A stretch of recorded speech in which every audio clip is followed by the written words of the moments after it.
அந்த டாக்டர் சொன்னார் மறுபடியும் சில வேற ஹாஸ்பிட்டலுக்கே போய் கொண்டு போயிட்டு விட்டார்கள். அந்த హాస్పిటల్ ఆ డాక్టర్ కూడా ఈ శవం అయిపోయింది బతకడం వెళ్ళి తీసుకొని వెళ్ళిపోయింది. அந்த வேற ஹாஸ்பிட்டலுக்கு கொண்டு போயிருக்க அந்த டாக்டர் சில இந்த இவர் வந்து பழிக்க மாட்டாரு, இவர் மறித்தவாரு, நீங்க வந்து வீட்டுக்கு கொண்டு போயிடுங்கன்னு சொல்லி கொண்டிருக்காரு.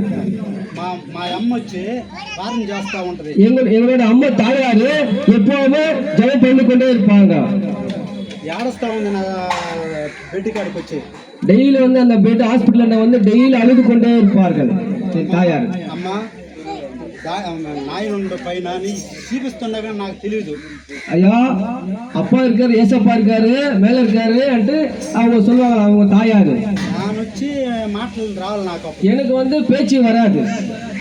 ఆ సమయంలో அந்த நேரத்துல ஏசப்பா నైట్ 1 గంటకి நைட்டு 1 மணிக்கு వచ్చి வந்து சிரஞ்சீவில ரத்தம் எத்தி నాకు చూపించాడు. கையில வந்து சிரஞ்ச ரத்தம் எடுத்து எனக்கு காட்டினார்கள். నీకు బాగా ఉంది, నువ్వు ఇంటికి వెళ్ళిపో, உனக்கு நல்லா ஆயிடுச்சு, நீ வீட்டுக்கு கொண்டு போவோம், நீ ఎక్కడికి వచ్చినవు, நீங்க இங்க வந்தீங்க అని నా స్వప్నంలో చెప్పిండు. என்னோட கனவுல சொன்னாங்க.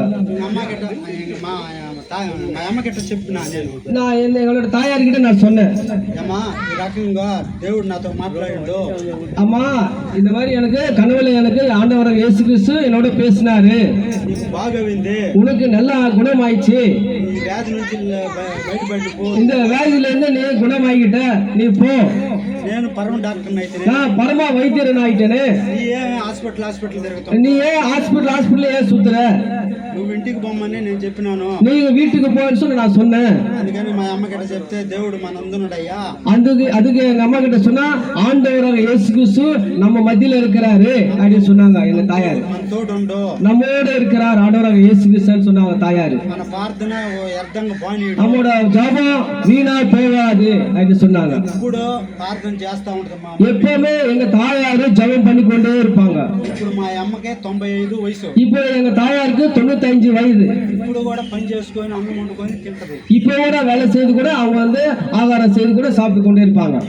నాకు 55 వయసు అయింది, మోకాలు ఏమంటే నాకు నొప్పులు. இப்பொழுது எனக்கு 55 வயது இருக்குது, நான் முட்டிக்கால் போட கூட முடியல.